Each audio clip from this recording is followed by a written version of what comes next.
Iron Lung is the latest indie horror game turned movie created by longtime YouTuber Markiplier, making his feature-length directorial debut after starring in smaller projects such as In Space with Markiplier and Edge of Sleep. So with the experience he's had from those projects and having a ton of money after being one of the most successful online creators ever, Markiplier decided to go off on his own and create his own movie. Completely funded by Mark himself, he directs it, he wrote it, he acts in it, and some people forget about this, he also edited the whole thing. An absolutely massive feat that should be praised. The fact that this movie even exists and has done well at the box office is a complete anomaly, and like the movie or not, you should be giving Mark props for that. Now, the movie itself has proven to be quite divisive, many people loving the movie, especially fans of Markiplier, many people not liking the movie, having certain issues with it, and we'll get to those, but before we get into talking about the actual movie, I do want to say some things. I do think that you should go see this movie. Are you going to love it?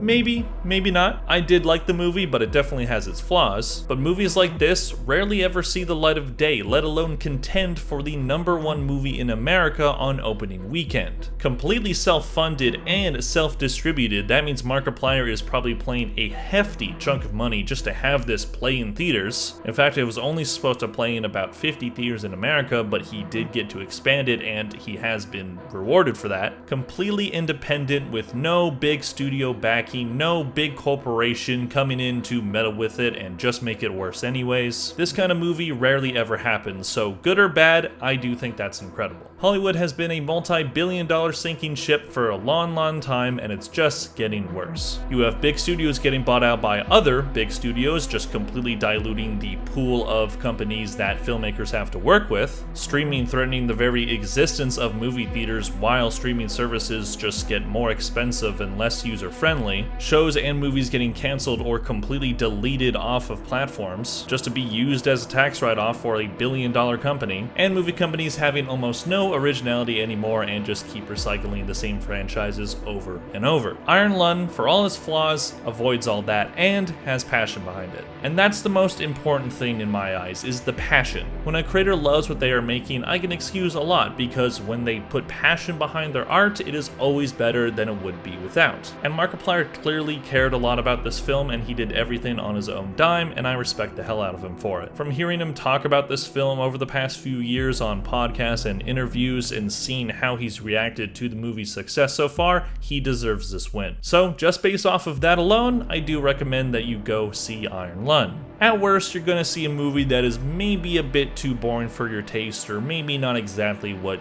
you like to watch, and at best you'll see a memorable eldritch horror movie that you might enjoy and you can stick it to big Hollywood at the same time. So what about the actual movie? I'll refrain from spoiling anything major in this video so you can still go see the movie and have watched this video. Personally, I enjoyed it. Didn't love it, but I enjoyed it. As someone who hasn't played the game that it's based on, I didn't exactly know what I was getting into, aside from the fact that it was primarily shot in one location. And that the game that it's based on is very short, so they were going to have to add stuff, add lore, extend things, that kind of stuff. But I didn't know what was from the game or what wasn't, and I still don't know, as I still haven't played the game or haven't watched any Let's Plays or anything. But the movie primarily taking place in one location is very interesting. It's not the first movie to do it. There are many movies that primarily take place in either one room or one building, one location, and in this case it's mostly one room, the submarine that Simon, the character Markiplier plays, is in. And movies with this kind of setup come with challenges. How do you make a movie that is primarily set in one location interesting? How do you make that fun to watch or enjoyable? It is a big question. Some do it through writing strong characters, some try to do it with tension and other stuff, and Iron Lung does the latter pretty well, but the former has some challenges with that. Markiplier's character, Simon, is trapped in a submarine at the bottom of an ocean of blood. And while there are other characters, he's basically the only one that you really see. So for Mark's performance, he doesn't have a lot of options for other characters to bounce stuff off of, so really the movie basically lives and dies with his performance. And how was that acting, you ask? Well, honestly, to his credit, I thought it was pretty good. I'm not gonna lie, I was a little bit worried about taking Markiplier seriously in this movie heading into it. I'm not an avid fan or viewer of Markiplier. I used to be, but I don't watch a lot of his content anymore. But his goofy online persona is forever ingrained into my image of him. home! I want my mommy!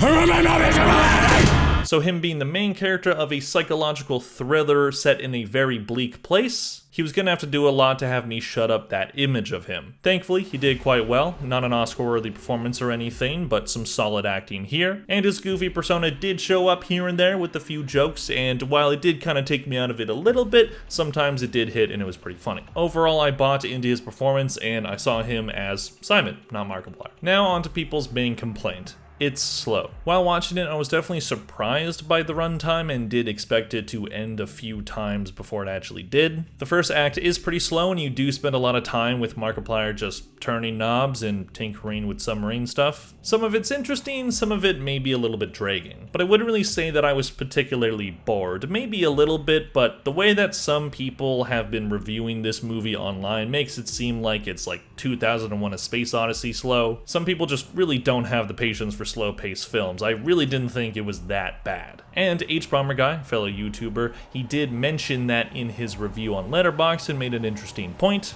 If it tried too hard to be exciting at all times, I think it would betray the unique thing it pulls off well here. And that unique thing is the atmosphere, the tension, the fear, the feeling of being a guy trapped in a submarine doomed to fail. The movie does that really well. There was a lot of attention to the little details, and while there were a lot of shots that people have said that they could remove, like all the shots of moisture on the walls, and yeah, maybe there was a little too many, but I think taking away those little details would have made the movie worse. While it might have been nice for the movie to be a little more exciting, that's not the feeling that it's trying to give you. It's trying to make you feel that dread, and it does that pretty well. Now, I am defending the movie's pacing with what I just said, but I will say I do feel like the movie is a little too long. There were some things that could be removed or shortened, maybe some dialogue, some scenes here and there that maybe weren't the most necessary, and just because you're trying to build atmosphere doesn't mean that that should always come at the cost of pacing and the writing, and in Ireland that does happen. It just has some writing and pacing flaws that with more experience Markiplier is going to be able to tighten up in future projects. Now the cinematography is another massive win for this movie. Making creative and engaging shots is another massive hurdle for a one location movie, especially in this one where the space is extremely small. The space is like the size of a bedroom, maybe. But they honestly knocked it out of the park in that respect. I thought there were some really creative shots, some really cool camera angles, and the movie always looks good. It's punching way above its weight when it comes to visuals. This does not look like an indie film that was made with $3 million. Nothing looks cheap, and honestly, that is very impressive. The lighting is used in really creative ways as well, most notably the thermal camera that Simon has to play with on the ship. It's used very intentionally and makes for some really cool shots while Simon is using it. The effects are really solid as well, most notably the practical effects. This movie now apparently holds the record for most amount of fake blood used for a feature film. And oh my god, does it show. I really like how more and more blood slowly leaks through the walls of the submarine. Really just adds to the impending doom and just how deep in it Simon really gets. And there's only a small amount of CGI in this one, which definitely could have looked really bad, being on that small of a budget and all, but honestly, the CGI that's there, it looks fine. Nothing crazy good looking or anything, but nothing bad, so honestly, that's a win, especially with how a lot of CGI looks nowadays. The sound design is pretty good overall, but the sound mixing has been another big complaint for people. Without spoiling too much, there are points in the movie where there are a lot of voices talking over one another. Maybe it's the way that they're layered, maybe it's the way that the theater speakers are playing them, I don't know what it is, but it's really hard to make out what a lot of those voices are saying, which maybe was the point, but it doesn't really come off as something like super cool or like spooky or anything. It's just kind of like, I don't know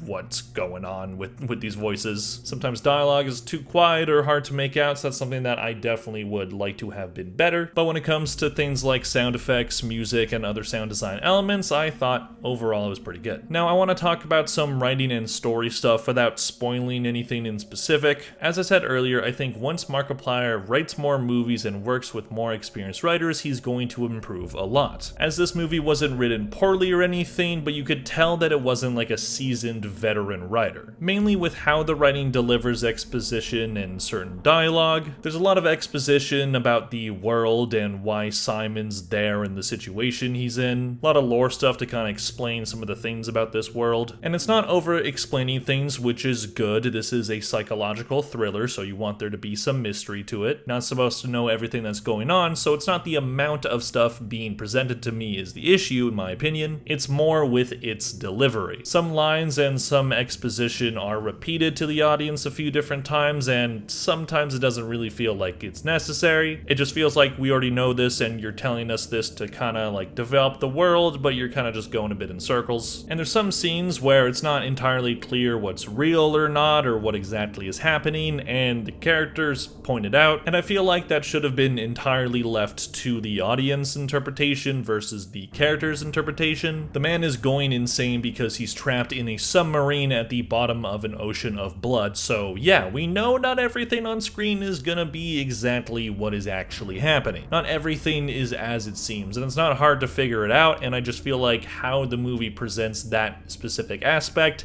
isn't exactly the best. And just some things about how certain characters are delivering the exposition I wasn't crazy about, but nothing that made me groan or cringe. I also think that the movie could have been a little scarier. I feel like if they had a few more big scares, the people who didn't like the slow pacing would have been able to forgive that a bit more. Not that I'm dying for a billion jump scares or anything, that would have just felt cheap, but the movie sets up a few different spooky things and they don't always pay it off, which did leave me a little disappointed, especially with the thermal camera. While it's used really creatively with the lighting and how it's framed in the shot, I felt like it could have been used for some more spooky moments, and there were some, sure, but nothing major or super creative. So I do feel like that was a little bit of a missed opportunity, especially with how creative this movie is. The fact that the scares weren't exactly the most creative, or they didn't get more creative with it, was a little disappointing. And for a movie that's being advertised as a horror movie, it's not really that scary, which is fine, and it could have been a budget thing. That is kind of my theory, but I do feel like there were opportunities for things to get ramped up and get spookier that just weren't capitalized on. Again, it could be a budget thing, but that's how I felt about it, so had to mention it. So overall, as a movie, Iron Lung is a decent and ambitious psychological thriller that has its drawbacks, but nothing that I think drags it down to an unwatchable experience. I had fun watching it. I might rewatch it at some point to see how it does on a second viewing. The performances, cinematography, effects were all solid, and the pacing, writing, and sound mixing could be improved. But overall, it was a memorable experience made by a passionate crew of people, funded entirely by one YouTuber,